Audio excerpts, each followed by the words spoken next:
बच्चों एक्सरसाइज 1.1 का question number देखें 3। इसमें लिखा है an army contingent of 616 members, कि आर्मी की कोई टुकड़ी है और उसमें मेंबर्स की जो संख्या है वो है 616, is to march behind an army band of 32 members in a parade. मतलब एक परेड है, उसमें 32 मेंबर्स तो आर्मी बैंड के हैं और आर्मी बैंड के जो मेंबर्स हैं उनके पीछे परेड कर रहे हैं कौन? आर्मी के जवान।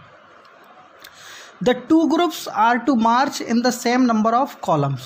तो इस तरह के दो ग्रुप हैं, मतलब एक तो ग्रुप ये जो क्वेश्चन में दिया, एक और ग्रुप है, तो वो क्या कर रहे हैं? March in the same number of columns. तो सेम नंबर ऑफ कॉलम्स में मार्च कर रहे हैं। तो बच्चों कॉलम्स और रो मैं आपको बता दूं कि रो जो होती हैं वो तो इस तरह से होती हैं, इन्हें कहते हैं हम लोग रो। कॉलम्स की अगर बात करें तो कॉलम्स होते हैं इस तरह से, इन्हें बोलते हैं हम लोग क्या? कॉलम्स। ये कॉलम है और ये रो है। कह रहा है कि the two groups are to march in the same number of column. इस तरह के दो ग्रुप हैं जो सेम नंबर ऑफ कॉलम्स में है। मतलब जैसे मान लीजिए कि एक ग्रुप है उस पर अगर 5 कॉलम है तो दूसरे ग्रुप में भी कितने कॉलम है? 5 कॉलम है। कुछ इस तरह से वो बोल रहा है। तो व्हाट इज़ द, ये मैंने सिर्फ एग्जाम्पल के लिए बता दिया भाई, what is the maximum number of columns in which they can march. तो what is the maximum number of column, ज़्यादा से ज़्यादा कॉलम्स की संख्या क्या होगी जिसमें भी मार्च कर सकते हैं। तो बच्चों जब भी मैक्सिमम नंबर वर्ड दिख जाए या हाईएस्ट नंबर वर्ड दिख जाए तो हमें याद आ जाना चाहिए तुरंत क्या? HCF। तो इसका मतलब हुआ अगर maximum number of columns find करना है इसके लिए हम क्या निकालेंगे? HCF निकालेंगे। अब HCF किसका निकालेंगे भाई? क्वेश्चन में दो ही दिख रहे हैं भाई, नंबर 616 और 32। तो ये कंफर्म हो गया कि इन दोनों का जो HCF होगा वही आंसर होगा, क्योंकि मैक्सिमम नंबर ऑफ कॉलम्स निकालना है। तो मैक्सिमम यानी कि highest number of columns. HCF का फुल फॉर्म क्या होता है? Highest common factor. तो जो सबसे ज़्यादा कॉमन मेंबर्स होंगे वही आंसर हो जाएगा हमारा। तो इस क्वेश्चन में हमें फाइंड क्या करना है बच्चों? HCF। तो इसके लिए हम क्या करेंगे देखें बच्चों, लैंग्वेज का विशेष ध्यान रखें। अगर आप बोर्ड एग्ज़ाम्स दे रहे हैं, अगर बच्चे 10th क्लास में हैं तो वो लैंग्वेज का विशेष ध्यान रखें, अच्छे से अच्छी लैंग्वेज लिखें, एग्जाम्स में अच्छे से अच्छे नंबर मिलेंगे। हालांकि ये बात भी सही है कि उनको रटना नहीं, चीज़ों को समझना है। तो इस क्वेश्चन में टू फाइंड द मैक्सिमम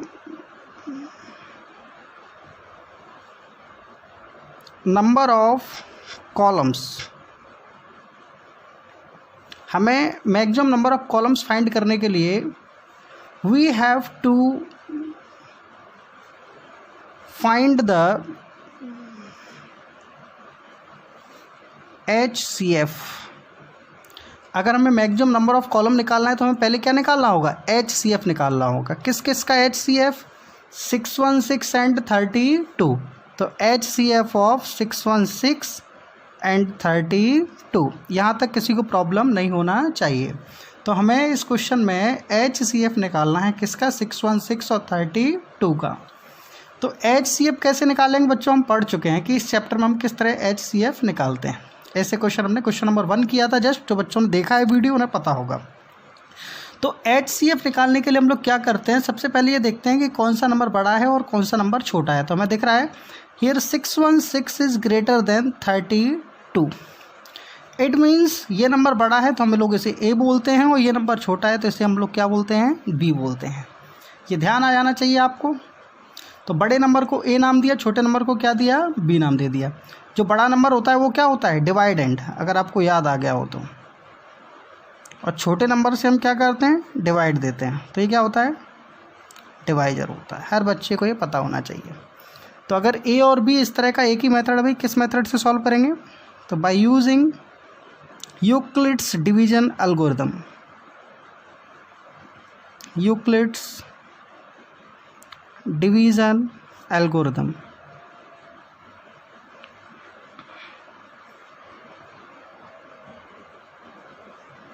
तो इस मेथड का हम लोग यूज करने वाले हैं। तो यूक्लिड्स डिवीजन एल्गोरिथम में, इसे थोड़ा सही लिख देता हूँ, ओके। तो यूक्लिड्स डिवीजन एल्गोरिथम क्या मेथड था? A equals to BQ plus R, ये मेथड था। A equals to BQ plus R। लेकिन HCF निकालने के लिए इसमें कुछ स्टेप चलते हैं। वो स्टेप्स कैसे हैं हर बच्चा जानता है। छोटे नंबर का बड़े में क्या देंगे? डिवाइड। तो देखें बच्चों, तो छोटा नंबर क्या था? 32 था और 32 का हम डिवाइड देंगे किसमें 616 में देते हैं। तो 32 बन जा 32, माइनस करते हैं 11 में से 2 माइनस किया क्या बचा 9, यहाँ बचता है 5 क्योंकि कैरी गया था, 5 में से 3 माइनस किया क्या बचा 2। अब यहाँ 6 बचा हुआ है तो 6 को भी यहाँ पर क्या कर लिया नोट कर लिया। तो 32 से दिख रहा है कि लगभग 9 बार ही जाएगा, तो 32 9 जा कितना हुआ, आप मल्टीप्लाई करना आपको पता चल जाएगा 288। 32 9 जा 288। 16 में से 8 माइनस करो क्या बचता है 8, यहाँ पर 8 बचा, 8 माइनस 8 किया क्या बचा 0, 2 माइनस 2 किया क्या बचा 0। तो देखो लास्ट रिमाइंडर क्या है 8 है, अभी ये लास्ट रिमाइंडर नहीं है सॉरी। तो यहाँ पर 32 का जो हमने इसमें डिवाइड दिया तो रिमाइंडर 8 आया, बट HCF निकालना है तो क्या करते हैं जो रिमाइंडर बचता है उसका डिवाइड देते हैं किसमें डिवाइजर। तो इससे पहले वाला डिवाइजर 32 ही है, तो 8 का डिवाइड दिया किसमें 32 में, तो 8 4 जा 32, माइनस किया क्या बचा आपका 0। तो भाई लास्ट में जाकर हमने देखा रिमाइंडर 0 बचा, रिमाइंडर 0 बचता है और लास्ट में डिवाइड किससे दिया 8 से, इसका मतलब HCF क्या होगा 8 होगा। तो ये तो कंफर्म हो गया कि आंसर 8 होगा, बट इसको भी लिखना भी है।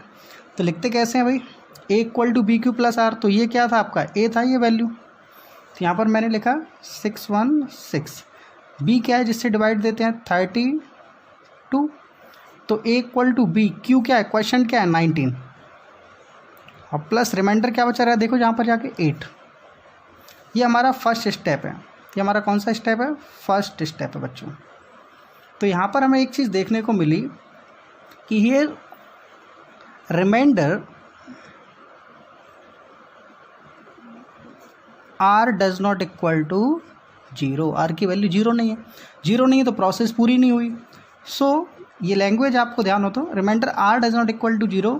सो तो इसके बाद हम क्या करेंगे, सो अगेन यहाँ सो वी अप्लाई, ऐसे भी लिख सकते हो, so we apply Euclid's division algorithm to, अब किस किस में लगेगा यूक्लिड डिवीजन एल्गोरिदम, यहाँ पर देखो ध्यान से, ये तो प्रोसेस हो गया फिनिश, अब किस किस में लगेगा 8 और 32, 8 और 32, तो 2 8 एंड 32 इन दोनों में लगेगा अब ये मेथड। तो सेकंड स्टेप क्या होगा, क्या होगी सेकंड कंडीशन, देखें यार सेकंड केस क्या है। तो इसमें क्या है बड़ा नंबर कौन सा है 32, तो स्वाभाविक है A 32 होगा, और B क्या है 8 है, तो यहाँ आ गया 8। देखो ध्यान से 32 dividend equal to divisor into question, question क्या है 4, प्लस रिमाइंडर क्या बचा आपका 0, तो यहाँ पर आपका रिमाइंडर क्या आ गया 0 आ गया। जो बच्चे 10th क्लास के हैं वो सभी वीडियो को पॉज कर सकते हैं, उसको नोट करें पूरा कंप्लीट। एग्ज़ाम्स में अच्छे नंबर आए आपके, मेरी भी पूरी एक कोशिश है, तो मैं कोशिश करूँगा कि कहीं भी नंबर ना कटें। लैंग्वेज आप कोशिश करें अच्छी से अच्छी लिखें, ये भी नहीं कि मैंने लिखा दिया उसी को आप रट्टा मारें।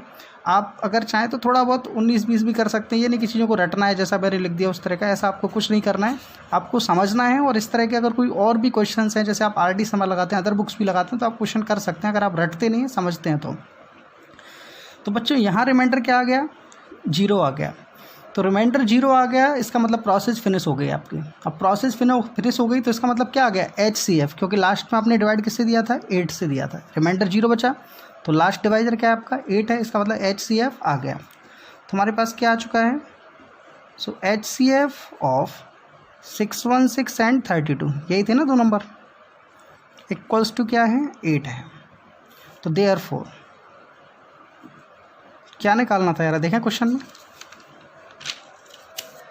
में लिखा है what is the maximum number of columns, हमें मैक्सिमम नंबर ऑफ कॉलम्स निकालना था इन विच दे कैन मार्च। तो मैक्सिमम नंबर ऑफ कॉलम्स क्या आ गए 8 आ गए, लिख देते हैं। तो therefore the army can March in maximum 8 columns. तो आर्मी कितने कॉलम्स में मार्च कर सकती है 8, मैक्सिमम कितने कॉलम्स में 8 कॉलम्स में, ये हमारा आंसर हो गया। बच्चों अगर वीडियो अच्छा लगा हो तो चैनल को सब्सक्राइब करना ना भूलें। धन्यवाद बच्चों।